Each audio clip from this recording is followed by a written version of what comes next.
दूसरों को समझने के अनेक रास्ते हैं और हमें उस रास्ते को चुनना चाहिए जो सकारात्मकता में वृद्धि करे और नकारात्मकता से बचाए। किसी में कमी तो कोई भी खोज सकता है। तुम वह बनो जो सोना खोजता हो। प्रोवर्ब्स का यह कथन कितना सकारात्मक है, कितना जीवंता युक्त है। आज हर व्यक्ति जो है दूसरों को अपने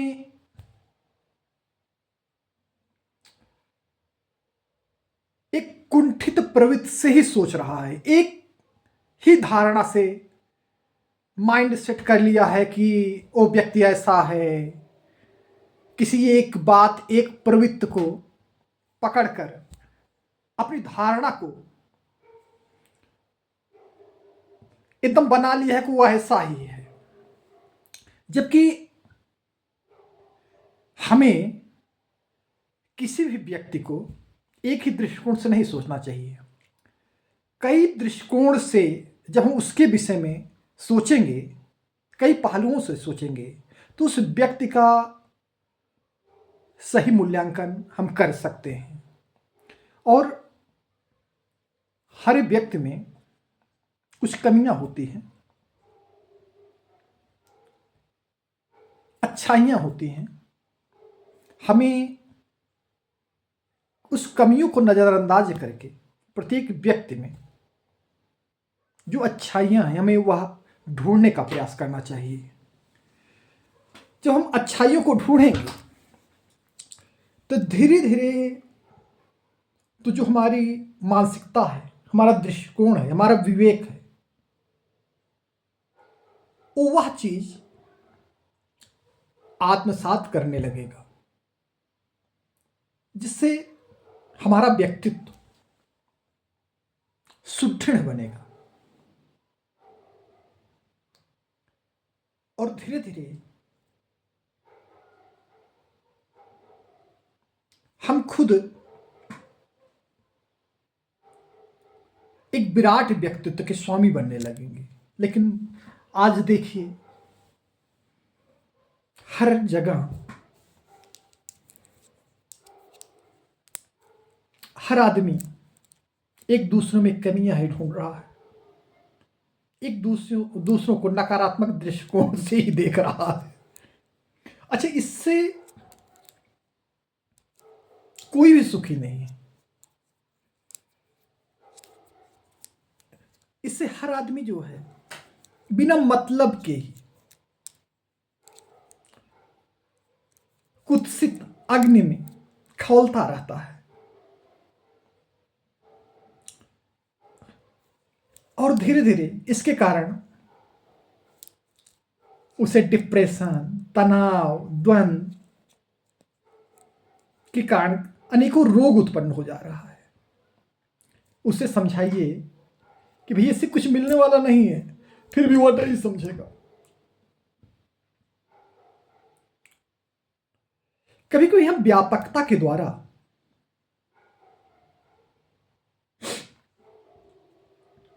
बहुत कुछ अर्जित कर ले सकते हैं। जब हम सकारात्मक दृष्टिकोण से किसी का मूल्यांकन करते हैं, किसी के विषय में सोचते हैं, कई पहलुओं से किसी को देखते हैं, किसी की एक प्रवृत्ति या एक बात को पकड़कर उसको गलत नहीं ठहराते हैं, इससे वो हमारे शरीर के लिए अमृत बन जाता है और दूसरों के लिए भी एक प्रेरणा बन जाता है। लेकिन हम खुद कभी कभी बस एक ही नजरिए से, कुंठित मानसिकता से ही संसार को देखते हैं,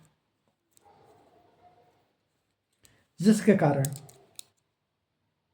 स्वयं को तो अशांत करते ही हैं और जो अपने संपर्क में आते हैं वो भी अशांत होते जाते हैं।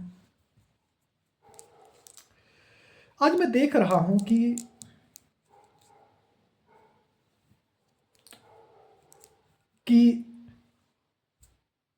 घर परिवार में जो रिश्ते नाते हैं वो बड़ी तेजी से अशांत हो रहे हैं, बड़ी तेजी से बिखर रहे हैं, बिना मतलब के ही। पति पत्नी को नहीं समझना चाहता है, पत्नी पति को नहीं समझना चाहती है, भाई बहन को नहीं समझना चाहता है, बहन भाई को नहीं समझना चाहते, भाई बहन को नहीं और बहन भाई को नहीं समझना चाहती है। माता पिता अपने पुत्र, अपने पुत्री, अपने संतानों को जिस अपेक्षा से देखते हैं, सोचते हैं, संतान उसके विपरीत सोचने लगता है। यानी यहां थोड़ी विवेक दृष्टि से रिश्ते नातों में, मित्रों में, समाज में सुख शांति प्रेम आनंद का समावेश हो सकता है। लेकिन हर व्यक्ति बनी बनाई अपनी धारणा के द्वारा ही एक दूसरे को मूल्यांकन करके खुद को भी अशांत करता है, दूसरों को भी अशांत करता रहता है। तो इस समय आप देखिए पति पत्नी में तलाक पर तलाक हो रहा है। पत्नियां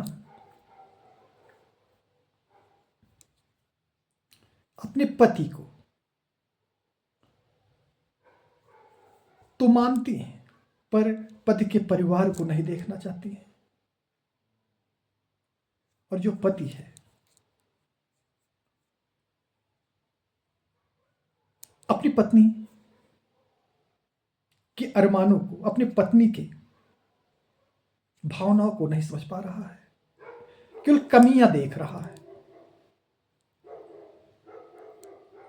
छोटी छोटी बातों पर जहां प्रेम उत्पन्न होना चाहिए, विश्वास उत्पन्न होना चाहिए,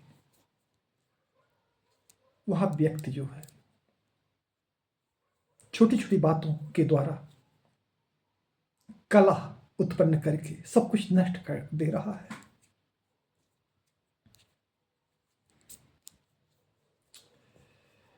आज का जो दौर है इसमें सोशल मीडिया भी समाज में अशांत उत्पन्न कर रहे हैं। ऐसे से पोस्ट दिखाई पड़ रहा है जिसमें सही को गलत, गलत को सही ठहराया जा रहा है। और हर आदमी द्वंद्व में है, क्या सही है क्या गलत है, कुछ कोई समझ ही नहीं पा रहा है।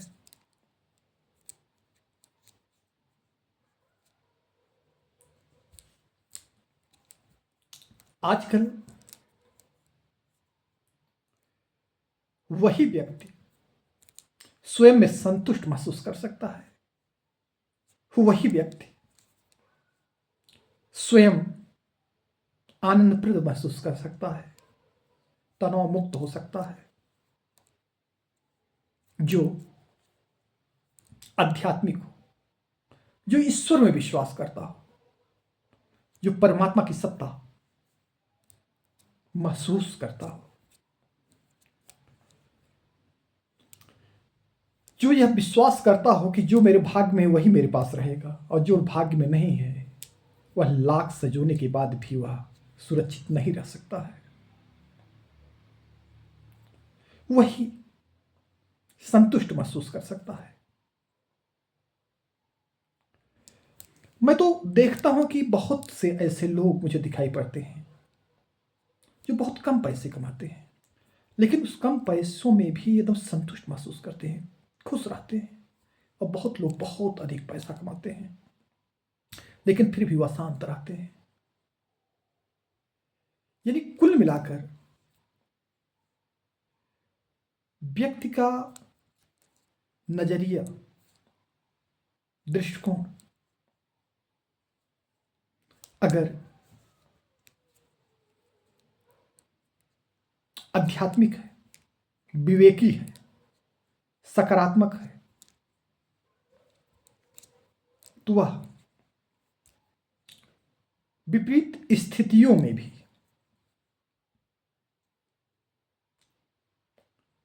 संकट की स्थिति में भी, संघर्ष की स्थिति में भी खुश रहेगा, आनंदप्रद महसूस करेगा, और उसमें भी उसे एक नवीन दृष्टि उसके अंदर विकसित होगी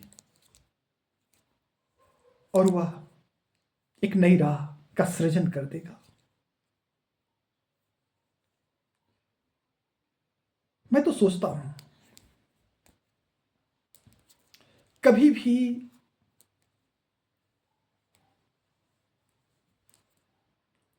स्वयं को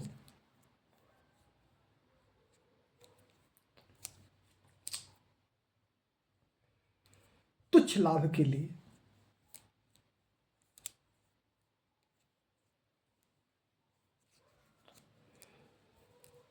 उस पथ पर मत बढ़ाओ जिससे पूरे समाज में अविश्वास उत्पन्न होने लगे,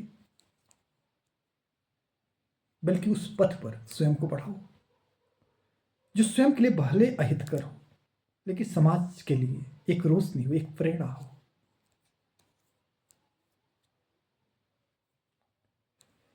और यह जो दृष्टि मुझे प्राप्त हो रही है, यह जो है आध्यात्मिकता के कारण प्राप्त हो रही है। मैं कभी कभी देखता हूं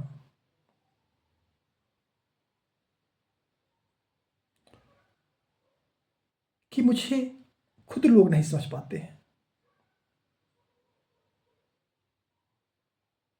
मेरी सरलता को भी, मेरी विनम्रता को भी, मेरी राष्ट्रीयता को भी, मेरी दूरदर्शिता को भी लोग नकारात्मक लहजे से देखकर मेरे उपहास भी उड़ाते हैं, अदृश्य तरीके से। और मैं जानता भी हूं मैं कुछ कर भी नहीं सकता, लेकिन फिर भी मैं उसे भी प्रेरणाप्रद लेता हूं कि हो सकता है कि जो मेरे प्रति,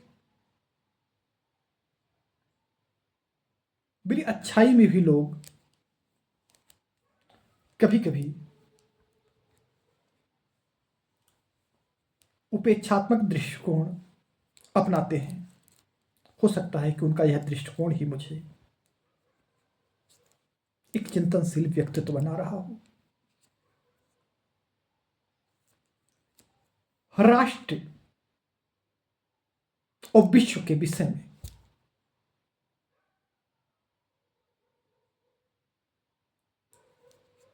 महानतम संकल्प जागृत कर रहा हूं। और मैं तो किसी को खराब मानता ही नहीं, क्योंकि मैं जानता हूं कि जो खराब इंसान भी होते हैं उनमें भी कुछ ना कुछ अच्छाइयां होती हैं।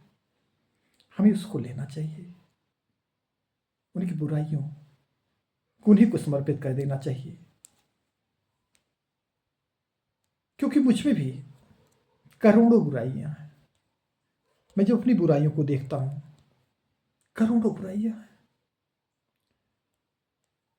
जब मुझ में करोड़ों बुराइयां हैं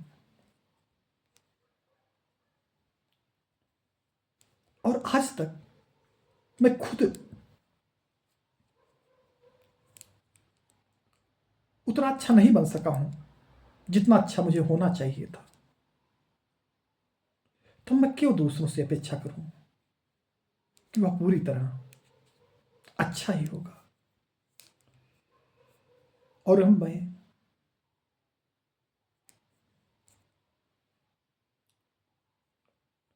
पूरी तरह स्वयं को बदल दे रहा हूं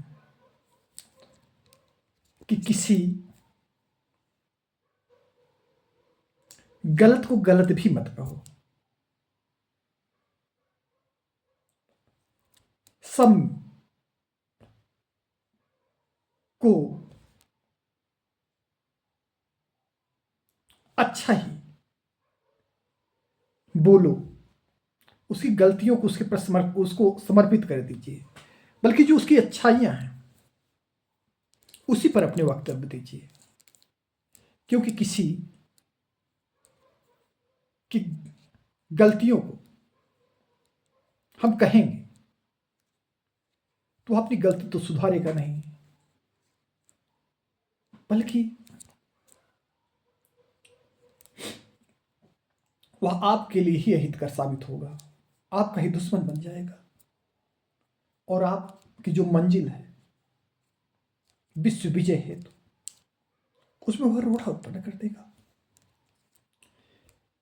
इसीलिए अब तो मैं सबको प्रणाम अंतःकरण से करता हूं और सबको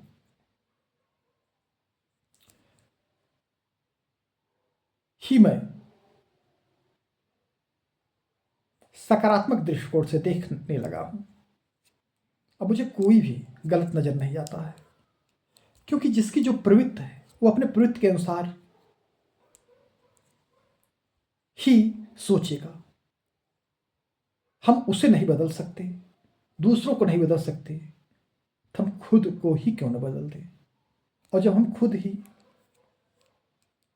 एक सकारात्मक विचारधारा से ओतप्रोत हो जाएंगे, जब हम खुद को ही पूरी तरह निर्मल और ईमानदार बना लेंगे, तो निश्चित है हो सकता है आने वाले समय में हमें देखकर ही अनंत लोग स्वयं को बदलना प्रारंभ कर दें और वही हमारी जीत होगी। इसलिए आज हम क्या हैं यह बहुत महत्व नहीं है, हम क्या हो सकते हैं, हम क्या छाप छोड़ सकते हैं अपने व्यक्तित्व का, वो महत्वपूर्ण है। इसीलिए अब मैं हर व्यक्ति में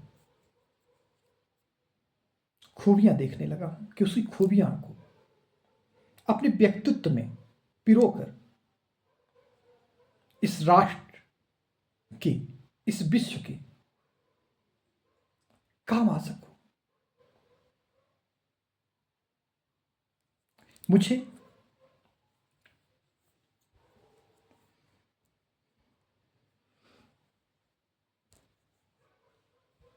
खुद को इतना परिष्कृत करना है,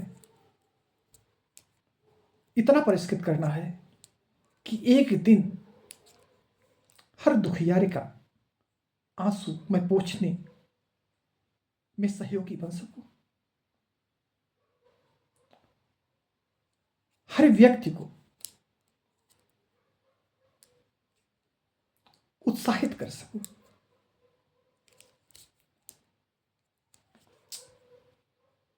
और सब में साहस संचार कर सकूं,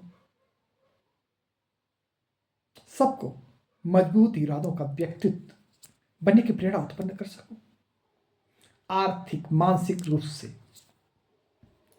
सबको सशक्त आवाज बनाने की दिशा में अग्रसर हो सकूं। मुझे हर व्यक्ति में सकारात्मकता का अमृत घोलना है, सब में एक दिव्य मानवता का संदेश भरना है, और इसी मंजिल की तरफ मैं पढ़ना चाहता हूं। मैं भारत राष्ट्र के प्रत्येक गांव में पहुंचकर मानवता की वह मिसाल पेश करना चाहता हूं, जिससे अनंत जीवन सुगंधित हो जाए अनंत आत्माओं में।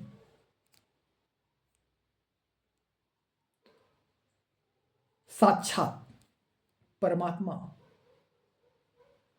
निवास करने लगे। हर व्यक्ति स्वयं को निर्मल, सरल, सहज, मौलिक और विवेकी, आध्यात्मिक, मनोवैज्ञानिक व्यक्तित्व बनाकर समस्त राष्ट्र की सेवा में अग्रसर होने लगे। और यह कार्य तभी हो सकेगा जब हमारा रोम रोम सकारात्मक होगा, हमारे अंतःकरण में कोई मैल नहीं होगा, हमारे जीवन में कोई ओछापन नहीं होगा। और मैं अब धीरे धीरे समझने लगा हूं कि मेरा कोई शत्रु नहीं है। अगर मेरा शत्रु कोई है तो मेरी बुरी आदतें हैं, मेरे अंदर छुपा महान आलस्य मेरा सबसे बड़ा शत्रु है।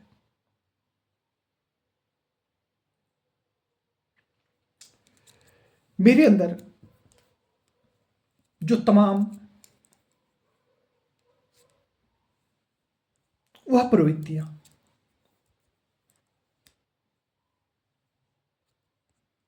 जो समस्या उत्पन्न कर देती हैं वह मेरे लिए घातक है, मेरे लिए महान शत्रु है। कोई व्यक्ति मेरा शत्रु नहीं है और कोई व्यक्ति मेरा शत्रु हो ही नहीं सकता है,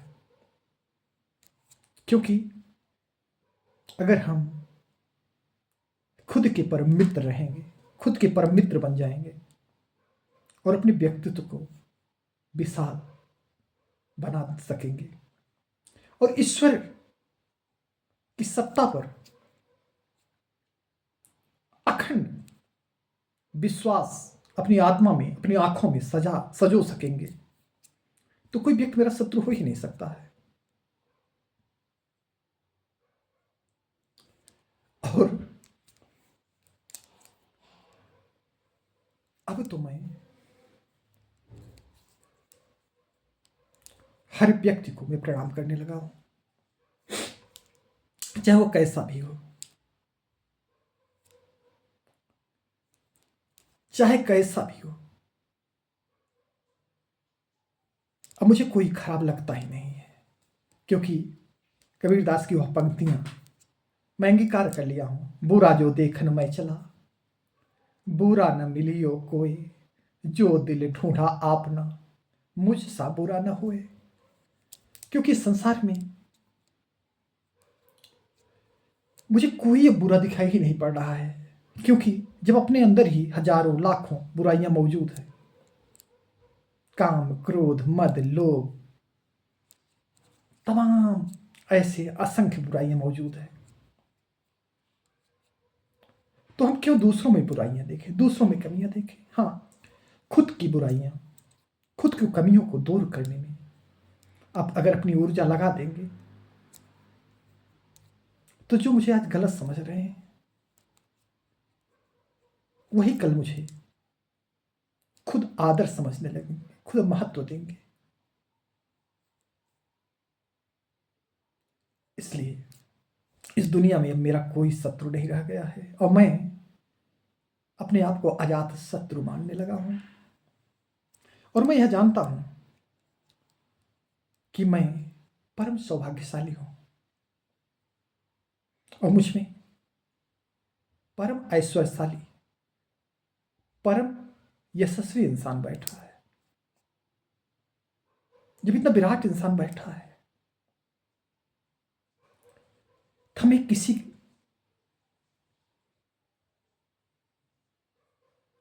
के प्रति गलत सोचने का अधिकार ही नहीं है, क्योंकि भारत माता की सेवा तभी की जा सकती है जब हम अखंड आत्मा के आलोक बनकर प्रज्वलित होंगे, तभी राष्ट्र की अतुल्य सेवा और विश्व की अतुल्य सेवा कर सकेंगे। मैं इसी के साथ अपनी वाणी को विराम दे रहा हूं, क्योंकि बस ऐसे एकाएक ना चाहते हुए, बिना इच्छा के ही मैं सोचा कि मैं कुछ बोलूं, और किससे बोलूं यह मुझे पता नहीं था। तो मैं उत्तरकाशी की धरती में भंडारी होटल में रूम नंबर 33 में इसमें विराजमान हूं। और लगभग 12:30 बजे रात हो रहे हैं, रात को बज रहे हैं।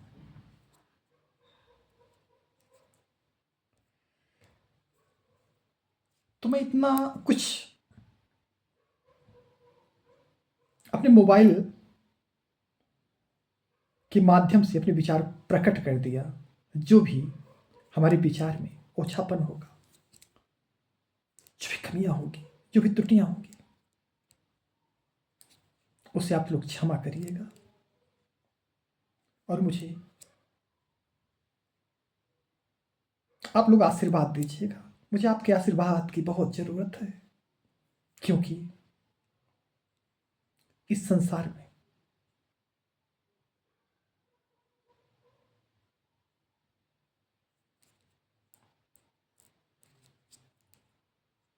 हर व्यक्ति मुझसे श्रेष्ठ है, हर व्यक्ति मुझसे महान है, हर व्यक्ति मुझसे योग्य है, यह मैं जानता हूं।